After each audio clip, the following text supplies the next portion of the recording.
मेरे पढ़ाकों कैसे हो? आई होप पूरी ईमानदारी के साथ पढ़ाई चल रही होगी। जैसे ही पढ़ाई की बात आती है हमें हमारे सारे सब्जेक्ट्स याद आ जाते हैं और उन सारे सब्जेक्ट में से एक सब्जेक्ट ऐसा होता है जो नाक में दम करके रखता है, जिसके बारे में सोचते ही हमें नाइटमेयर्स आने लग जाते हैं, हमें डर लगने लग जाता है। हम ये सोचते हैं ये क्यों ही है, क्या ही है, कैसे है, समझ ही नहीं आता। ऐसा ही एक सब्जेक्ट है एनाटॉमी, ह्यूमन एनाटॉमी। आज हम उसी के बारे में बात करने वाले हैं कि how we can make such a subject which in which 99% people can't understand it. अगर समझ आ जाता है तो याद नहीं होता, याद भी हो गया फॉर एग्जाम्पल तो रिटेन नहीं कर पाते हैं। सो क्या करें, कैसे पढ़े एनाटॉमी? एनाटॉमी जैसे सब्जेक्ट को अगर हमने अपनी कमांड बना ली तो can't be better than this, means you are the luckiest person on the earth. So हमें करना क्या है? उससे पहले मैं आपसे कुछ सवाल पूछूंगी। सबसे पहले, एनाटॉमी पढ़ते हुए कभी डायग्राम बनाया है?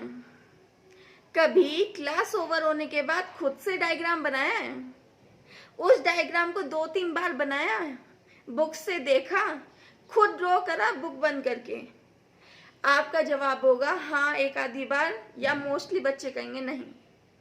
This is one of the biggest reason हमें एनाटॉमी टफ लगती है, बिकॉज एनाटॉमी एक ऐसा सब्जेक्ट है जो समझा जाएगा और समझने के लिए हमारे पास डायग्राम्स हैं। हम क्या करते हैं, बुक में से लेबलिंग देखते हैं, हाँ ये है, ये ऐसे डायग्राम में शो है, डेट्स इट। एक दिन याद रहेगा, 2 दिन याद रहेगा, तीसरे दिन भूल जाओगे। समझो बात को। लेकिन अगर उसी डायग्राम को आप खुद ड्रॉ करें और उसकी लेबलिंग करें तो क्या वो डायग्राम आपको ज्यादा टाइम तक रिटेन रहेगा? ऑफ कोर्स रहेगा। तो सबसे पहला मेथड तो यही हो गया कि हम डायग्राम को कॉपी पेस्ट ना करके खुद ड्रॉ करें, उसकी लेबलिंग को समझें, तो हमारे को एनाटॉमी ज्यादा टाइम तक रिटेन रहेगी, ज्यादा बेटर समझ आएगी। Okay, now the second point is revise.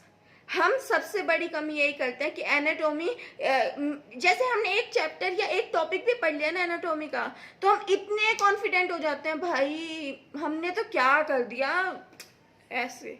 No, अगर आप एनाटॉमी को रिवाइज नहीं करोगे तो उतनी मेहनत जितनी आप आज तक कर चुके हो एनाटॉमी में, वो सब बेकार है। समझ रहे हो आप?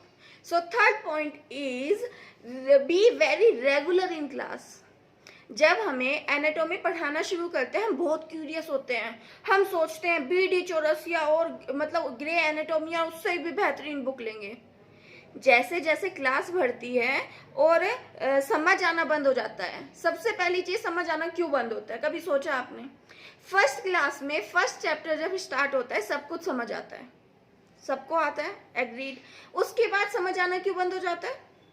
क्योंकि हमने वो चीज घर जाके रिवाइज ही नहीं की, उसको लर्न ही नहीं किया, तो नेक्स्ट डे हम उससे रिलेट ही नहीं कर पाते हैं। जब हम रिलेट ही नहीं कर पाएंगे तो चीजें पाइल अप होती जाती हैं और मैम आगे बढ़ जाती हैं। एक टाइम ऐसा आता है कि क्लास में इंटरेस्ट खत्म हो जाता है, उसके बाद हम बंक मारने शुरू कर देते हैं। उसी तरह एनाटॉमी का प्रेशर भी बनता जाता है एंड एट लास्ट जब एग्जाम आते हैं तो हम कोई ना कोई शॉर्टकट ढूंढते हैं कि किसी तरह हम सिलेक्टेड सिलेबस कर लें या हम कोई ऐसी बुक से पढ़ लें जिसमें शॉर्ट में गिवन हो, but that's not our target, our goal. Okay, we are in the professional course, हमें हर चीज बहुत स्पेसिफिक पता होनी चाहिए। For that we need to be very regular in our class and be attentive. Regular के साथ साथ अटेंटिव भी होना है। अगर आपको कोई चीज नहीं समझ आ रही है पूछो ना मैम से, मैम एक बार डांटेगी तो आपको, उससे ज्यादा क्या होगा। बट डांट सुनने के बाद अगर आपने वो चीज समझी ना, बिलीव मी जिंदगी में नहीं भूलोगे, मर जाओगे वो चीज नहीं भूलोगे। So these are the few tips और ट्रिक्स एनाटॉमी से रिलेटेड। बट आप मुझे उससे पहले ये बताओ कि आपके एनाटॉमी के इमोशंस क्या हैं, ठीक है? So I will be waiting for you in the comment section. So for this video I am Aakriti Jain signing out. Thank you.